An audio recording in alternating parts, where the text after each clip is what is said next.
Arjun Singh Chauhan and आज हम लोग जो पढ़ेंगे वो है ली चैटलियर्स प्रिंसिपल। तो बेसिकली ली चैटलियर प्रिंसिपल हमें क्या बताता है? ये बताता है कि हमारे पास सपोज कर लो कोई रिएक्शन है, एक रिएक्शन है जिसमें रिएक्टेंट से क्या बन रहा है, हमारे पास प्रोडक्ट बन रहे हैं और प्रोडक्ट से फिर से वापस क्या बन रहा है, रिएक्टेंट बन रहा है। यानी कि एक ऐसी रिएक्शन जो रिवर्सिबल है। अब रिवर्सिबल है तो इसके अंदर इक्विलिब्रियम स्टेट आना पॉसिबल है। तो मान लीजिए कि ये रिएक्शन जो है वो इक्विलिब्रियम स्टेट पर है, ठीक है। अब इस इक्विलिब्रियम स्टेट पर हो सकता है बाई चांस कभी टेम्परेचर की वजह से या फिर प्रेशर की वजह से या फिर concentration of reactant and products की वजह से क्या होगा, कुछ ना कुछ चेंजेस आ जाएंगे। उस चेंजेस के आने की वजह से क्या होगा, जो इक्विलिब्रियम स्टेट है वो गड़बड़ा जाएगी। अगर वो गड़बड़ हो गई तो वापस से उस रिएक्शन को वापस से इक्विलिब्रियम स्टेट में लाने के लिए क्या करना पड़ेगा, जो भी चेंज यहाँ पर टेम्परेचर की वजह से, सपोज मान लो अगर टेम्परेचर बढ़ गया तो टेम्परेचर को कम करना पड़ेगा, अगर प्रेशर बढ़ गया तो प्रेशर को कम करना पड़ेगा। यानी कि उस जो भी चेंज हुआ है उसका हमें यहाँ पर क्या करना पड़ेगा, ओपोज करना पड़ेगा। जब उसका ओपोज करेंगे तो क्या होगा, फिर से वो रिएक्शन कहाँ पर आ जाएगी, इक्विलिब्रियम कंडीशन में आ जाएगी। तो ये होता है ली चैटलियर्स प्रिंसिपल। अब हम समझते हैं कि यहाँ पर इफेक्ट किस किस की वजह से और कैसे पड़ेगा। तो सबसे पहले हम पढ़ते हैं इसमें इफेक्ट ऑफ कंसंट्रेशन। अगर कंसंट्रेशन में कोई चेंज आता है तो उसकी वजह से क्या इफेक्ट पड़ेगा। तो हमने यहाँ पे देखा था अभी जो रिएक्शन थी, मैंने वापस से फिर से मैं वही रिएक्शन ले लेता हूँ। यहाँ पे एक रिएक्टेंट है, उससे हमें प्रोडक्ट मिल रहा, प्रोडक्ट से रिएक्टेंट, और ये रिएक्शन जो है वो इक्विलिब्रियम कंडीशन में थी, ठीक है। अब ये जो थी रिएक्शन इक्विलिब्रियम कंडीशन में थी।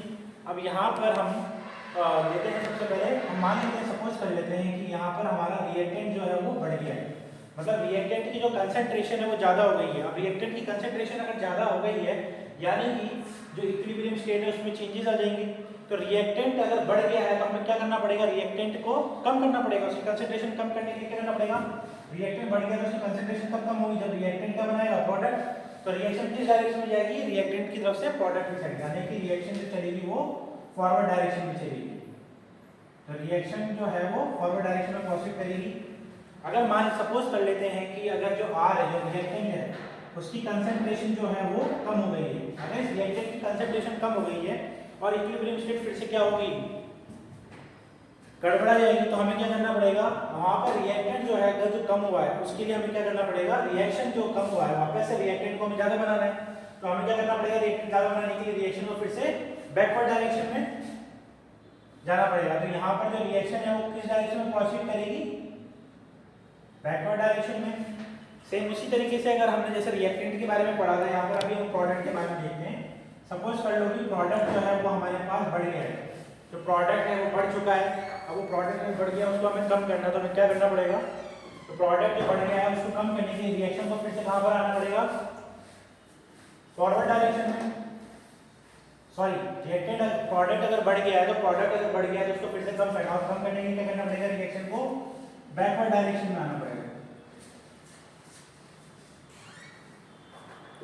सेम उसी तरीके से अगर प्रोडक्ट जो है वो कम हो गया है, अगर प्रोडक्ट जो है वो कम हो गया है, प्रोडक्ट की कंसंट्रेशन अगर कम हो गई तो हमें क्या करना पड़ेगा, रिएक्शन जो है प्रोडक्ट अगर कम हो गया तो फिर से बढ़ाना पड़ेगा। प्रोडक्ट को अगर बढ़ाना है तो रिएक्शन कहाँ पर जाएगी, फिर से वापस प्रोडक्ट की बढ़ाने की फॉरवर्ड डायरेक्शन में प्रोसीड करेगी।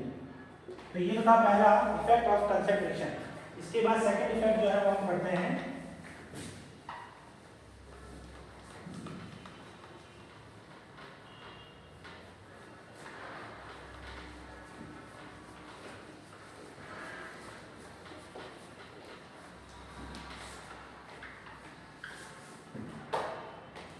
Effect of catalyst.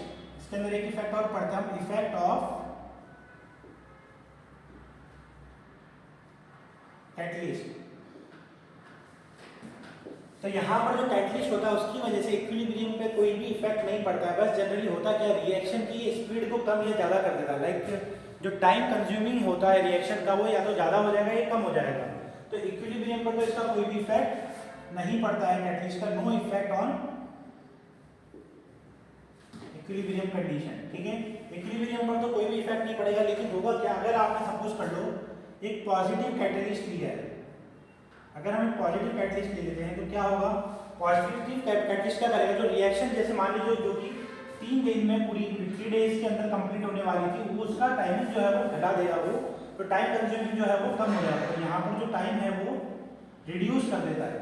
इसी तरीके से अगर आपने नेगेटिव कैटलिस्ट ले लिया और वो रिएक्शन जो 3 दिन में जाने वाली थी, अगर नेगेटिव कैटलिस्ट लिया है तो उसका टाइम पीरियड और वो क्या करेगा, बढ़ा देगा, इंक्रीज कर देगा, यानी कि यहाँ पे जो टाइम कंज्यूमिंग है वो क्या हो जाएगा, बढ़ जाएगा। तो कैटलिस्ट जो है ओवरऑल इक्विलिब्रियम पे तो कोई भी इफेक्ट नहीं डालता है, लेकिन वहाँ पर जो टाइम है रिएक्शन का कंप्लीट होने का उसमें इफेक्ट आ जाता है। ठीक है, इसके बाद जो नेक्स्ट इफेक्ट की बात हम करते हैं वो इफेक्ट है effect of temperature. Effect of temperature. Temperature का इफेक्ट जानने से पहले हमें दो चीजें समझ में आनी चाहिए। दो चीजें क्या, हमें एक तो एंडोथर्मिक रिएक्शन और एक एक्सोथर्मिक रिएक्शन के बारे में पता होना चाहिए, जैसे कि हम 10th क्लास में पढ़ते हैं पहले एंडोथर्मिक एंड एक्सोथर्मिक रिएक्शन। ऐसी रिएक्शन जिसके अंदर हीट जो होती है वो निकलती है, रिलीज होती है, उसको बोलते हैं एक्सोथर्मिक रिएक्शन। और एंडोथर्मिक रिएक्शन वो रिएक्शन होती है जिसके अंदर हीट एब्जॉर्ब की जाती है और उसके बाद जाकर के बॉन्ड बनते हैं। ठीक है, सपोज कर लो कि मेरे पास कोई भी एक रिएक्टेंट है, उसको जब मैंने हीट प्रोवाइड करी तो वो क्या बनाएगा, वो मुझे देगा प्रोडक्ट। तो मुझे जब यहाँ पर हम ए को हीट देंगे तब ये क्या करेगा, हीट लेकर के बी प्रोडक्ट बनाएगा। ठीक है, लेकिन एक्सोथर्मिक रिएक्शन के अंदर क्या होता है, सपोज कोई प्रोडक्ट ऑलरेडी रिएक्टेंट मेरे पास ये रिएक्ट कर रहे हैं, रिएक्ट करने के बाद जो प्रोडक्ट मिलेगा उसके साथ कुछ ना कुछ अमाउंट में हीट जो है वो क्या होती है, यहाँ पर हीट जो है वो रिलीज होती है। ये हीट यहाँ पर रिलीज करता है और यहाँ पर हीट को भी लोग क्या करते हैं, एब्सॉर्ब करते हैं। तो कंडीशन यहाँ पर ये है, टेम्परेचर को हम बढ़ाते हैं तो क्या होगा, दोनों को अलग अलग समझेंगे। अगर मान लो कि एंडोथर्मिक रिएक्शन ऑलरेडी यहाँ पर है, उसके अंदर मैं टेम्परेचर बढ़ा रहा हूँ, टेम्परेचर बढ़ाने का मतलब क्या होगा, उसके अंदर एक तरीके से मैंने हीट बढ़ाई, ऑलरेडी इसको हीट की रिक्वायरमेंट तो रहती है, तो अगर टेम्परेचर में बढ़ाऊंगा तो उससे क्या होगा, इसको हीट मिलेगी और हीट मिलेगी तो वो क्या बनाएगा, प्रोडक्ट। यानी कि जो रिएक्शन है वो किस डायरेक्शन में प्रोसीड करेगी, फॉरवर्ड डायरेक्शन में। और अगर मैं इसका टेम्परेचर कम कर देता हूँ तो इसको तो ऑलरेडी रिक्वायरमेंट थी हीट की, तो इसको रिक्वायरमेंट है और ऑलरेडी इसको रिक्वायरमेंट थी और हमने वापस इसका टेम्परेचर कम कर दिया, तो क्या होगा, जो रिएक्शन है वो कहाँ जाएगी, अगर मैं टेम्परेचर कम करूंगा तो रिएक्शन जो है वो बैकवर्ड डायरेक्शन में प्रोसीड करने लगेगी। सेम उसी तरीके से अगर एक्सोथर्मिक की बात करें, इसमें हीट जो होती है वो रिलीज होती है। ठीक है, तो यहाँ पर अगर मैं टेम्परेचर बढ़ाऊंगा, इसको टेम्परेचर की कोई रिक्वायरमेंट थी नहीं, ऑलरेडी इसके पास बहुत ज़्यादा अमाउंट में हीट होती है ना।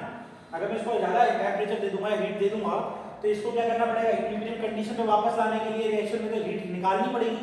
निकालने के लिए रिएक्शन को क्या करना पड़ेगा, यहाँ से हीट निकालेंगे तो वापस क्या आएगी, रिएक्शन बैकवर्ड डायरेक्शन में आएगी। सेम उसी तरीके से अगर मैं टेम्परेचर यहाँ पर कम कर देता हूँ, अगर मैंने टेम्परेचर कम कर दिया यानी कि हीट को कम कर दिया, तो रिएक्शन को कहाँ पे प्रोसेस करना पड़ेगा, वहाँ पर जितनी अमाउंट की हीट इसको चाहिए थी उतनी तो जो रिलीज कर देगा वो तो उसको उसके पास रहनी चाहिए, उसके पास रखेगा ही वो। तो क्या करेगा, यहाँ पर रिएक्शन जो है वो फॉरवर्ड डायरेक्शन में प्रोसीड करेगी। अगर इसके बाद हम जो इफेक्ट पढ़ते हैं, इफेक्ट ऑफ प्रेशर, इसके बाद जो अगला पॉइंट है वो है इफेक्ट ऑफ प्रेशर।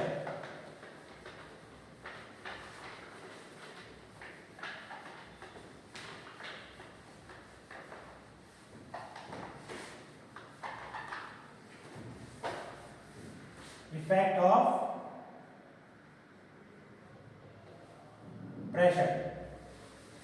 तो प्रेशर का जो इफेक्ट है उसके लिए हमें एक चीज पहले पता होनी चाहिए। हमें एक चीज पता है कि फॉर आइडियल गैस, आपको आइडियल गैस की जो इक्वेशन है वो पता है, आइडियल गैस की इक्वेशन होती है PV = nRT। ठीक है, यहाँ पर अगर हम इफेक्ट ऑफ प्रेशर की बात कर रहे हैं तो यहाँ पर जो वॉल्यूम है हम इसको कांस्टेंट रखेंगे, R is a gas constant, हम इसको भी क्या रखेंगे, कांस्टेंट रखेंगे, और टेम्परेचर भी यहाँ पर कांस्टेंट रहेगा। ठीक है, अब हम यहाँ पे टर्म्स ऑफ प्रेशर की बात कर रहे थे, यहाँ पर नंबर ऑफ मोल्स को भी हम कंसीडर करेंगे। एक रिएक्शन लिखता हूँ उससे आपको समझ में आएगा। सपोज एक रिएक्शन है N2 + twice of H2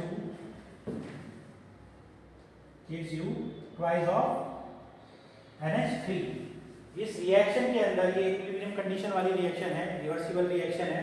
इस रिएक्शन के अंदर वो बोल रहा है यहाँ पर कि इफेक्ट ऑफ प्रेशर जो है उसकी वजह से क्या इफेक्ट पड़ना है, मतलब प्रेशर की वजह से क्या इफेक्ट पड़ेगा। मान लो सपोज करते हैं हम प्रेशर बढ़ाते हैं, अगर मैं प्रेशर बढ़ाऊंगा तो इस इक्वेशन से आपको समझ में आ जाएगा, प्रेशर बढ़ाऊंगा तो नंबर ऑफ मोल्स जो है वो भी क्या हो जाएंगे, बढ़ जाएंगे। तो नंबर ऑफ मोल्स जो है उसके ऊपर हमें ध्यान देना है इसके अंदर।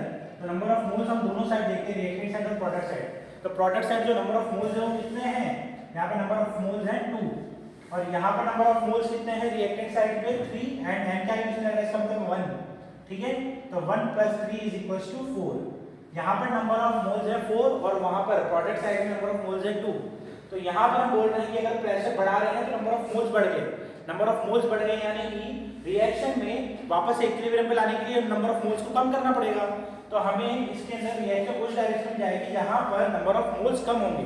नंबर ऑफ मोल्स कहाँ पर नजर आ रहे हैं आपको, यहाँ पर 2 है और यहाँ पर 4, यानी कि 2 की तरफ जहाँ पे नंबर ऑफ मोल्स कम होंगे उस डायरेक्शन में रिएक्शन प्रोसीड करेगी, यानी कि फॉरवर्ड डायरेक्शन में रिएक्शन प्रोसीड करेगी। सेम उसी तरीके से अगर हम प्रेशर को कम कर देते हैं, प्रेशर को कम करेंगे तो फ्रॉम द इक्वेशन आपको समझ में आ जाएगा कि n जो है वो भी क्या होगा, कम होगा। और अगर यहाँ पर n कम होगा तो क्या होगा, n कम होगा तो नंबर ऑफ मोल्स को बढ़ाना है, और नंबर ऑफ मोल्स को बढ़ाएंगे तो यहाँ पर 2 से वापस से रिएक्शन कहाँ जाएगी, 4 की तरफ, यानी कि बैकवर्ड डायरेक्शन में रिएक्शन प्रोसीड करेगी। ये तो था इफेक्ट ऑफ प्रेशर। इसके बाद हम बात करते हैं effect of volume.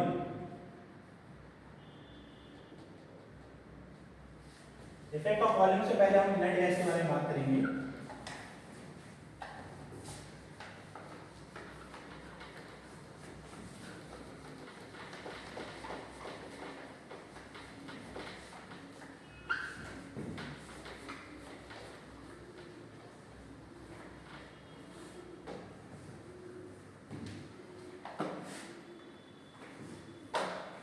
Effect of inert gas. So basically जो इनर्ट गैस है वो कोई ना कोई एक्सटर्नल फोर्स हम इसके अंदर यूज करेंगे, ठीक है। अब यहाँ पर इफेक्ट ऑफ इनर्ट गैस की बात कर रहे हैं तो यहाँ पर दो कंडीशन लेंगे। पहला लेंगे प्रेशर। अगर प्रेशर वाली कंडीशन के अंदर अगर हम इनर्ट गैस के बारे में बात करें तो क्या होगा, देखते हैं। सपोज कर लो कि मेरे पास एक बलून है, उस बलून के अंदर एक रिएक्शन चल रही है N2 plus thighs of H2 gives you twice of NH3। ये ऑलरेडी एक बलून के अंदर की रिएक्शन चल रही है, ठीक है। ये बलून है, इस बलून का जो प्रेशर है वो हमने कांस्टेंट कर दिया। यहाँ पे प्रेशर जो हम क्या करेंगे, कांस्टेंट कर देंगे। प्रेशर कांस्टेंट करने का मतलब हमने सामने समझ लिया कि जो प्रेशर है वो कितना है यहाँ पर इस रिएक्शन का, इस बलून के अंदर 10 atm है। अब हम क्या कर रहे हैं, इनर्ट गैस को इसके अंदर हम इस बलून के अंदर फिट करना चाह रहे हैं। कोई इनर्ट गैस यहाँ से एक्सटर्नल प्रेशर के थ्रू क्या करेंगे, इनर्ट गैस को इस बलून के अंदर डालेंगे। अब जब इनर्ट गैस को अंदर इसके अंदर डालेंगे तो यहाँ पर प्रेशर ऑलरेडी क्या है, 10 atm है, जो कि कांस्टेंट है। तो यहाँ पर इनर्ट गैस के आने की वजह से इनर्ट गैस का भी कुछ ना कुछ प्रेशर होगा। अब इनर्ट गैस का मान लो कोई भी इनर्ट गैस जो हीलियम मान लेते हैं हम, हीलियम जिसका प्रेशर है 2 atm, ठीक है। तो यहाँ पर हीलियम गैस का जो प्रेशर 2 atm है ये भी अंदर आएगा इस बलून के। अब अंदर आएगा तो यहाँ पर क्या होगा, प्रेशर जो प्रेशर है तो 10 atm ही रहेगा, लेकिन यहाँ पर एक्चुअल में क्या होगा, एक्सटर्नल प्रेशर लगेगा। और हीलियम गैस जब अंदर आएगी तो यहाँ पर जब प्लस हीलियम जो आएगी जिसका प्रेशर है 2 atm, तो यहाँ पर क्या होगा, ओवरऑल प्रेशर तो 10 atm ही रखना है हमें। लेकिन यहाँ पर होगा क्या, यहाँ पर जो N2 plus thrice of H2 है इसका जो प्रेशर था वो कितना हो जाएगा, 8 atm, यानी कि यहाँ पर प्रेशर क्या हो गया, कम हो गया, क्योंकि ओवरऑल प्रेशर 10 ही रखना है। और यहाँ पर इनर्ट गैस के आने की वजह से क्या हुआ, जो N2 plus thrice of H2 था इसका जो प्रेशर वो कितना हो गया, कम हो गया, 8 atm हो गया। अब यहाँ पर प्रेशर अगर कम हो रहा है, अगर प्रेशर कम हो रहा है, वापस से वही वाली बात आ जाएगी, कंडीशन नंबर ऑफ मोल्स देखेंगे। अगर प्रेशर कम हुआ है तो नंबर ऑफ मोल्स भी कम हो जाएंगे। हम इक्वेशन जानते हैं PV = nRT। तो यहाँ पर प्रेशर अगर कम हुआ है तो नंबर ऑफ मोल्स भी कम हो गए। अब नंबर ऑफ मोल्स को बढ़ाना है तो यहाँ पर नंबर ऑफ मोल्स कितने हैं, 2, यहाँ पे 3 + 1 कितना हो जाएगा, 4। तो यहाँ पर नंबर ऑफ मोल्स 2 है, यहाँ पे 4 है, तो नंबर ऑफ मोल्स कम हो गए। तो बढ़ाना है तो किस तरफ जाएगी रिएक्शन जाएगी बैकवर्ड डायरेक्शन। रिएक्शन यहाँ पे प्रोसीड करेगी बैकवर्ड डायरेक्शन में। अगर हम प्रेशर यहाँ पे बढ़ा देते, अगर सपोज करो कि इसका प्रेशर बढ़ता तो क्या होता, नंबर ऑफ मोल्स बढ़ते, नंबर ऑफ मोल्स बढ़ते तो वापस से नंबर ऑफ मोल्स को कम करना पड़ता, नंबर ऑफ मोल्स को कम करना पड़ता तो रिएक्शन फॉरवर्ड डायरेक्शन में प्रोसीड करती, ठीक है। इसके अंदर पहला तो हमने जो टर्म ली थी वो प्रेशर ली थी, इसके अंदर सेकंड टर्म ले लेते हैं वॉल्यूम। तो वॉल्यूम से क्या होगा, यहाँ पे क्या इफेक्ट पड़ेगा इनर्ट गैस पे, तो यहाँ पे लिख देना नो इफेक्ट। वॉल्यूम से कोई भी इफेक्ट नहीं पड़ता है, यहाँ पे लिख देना नो इफेक्ट।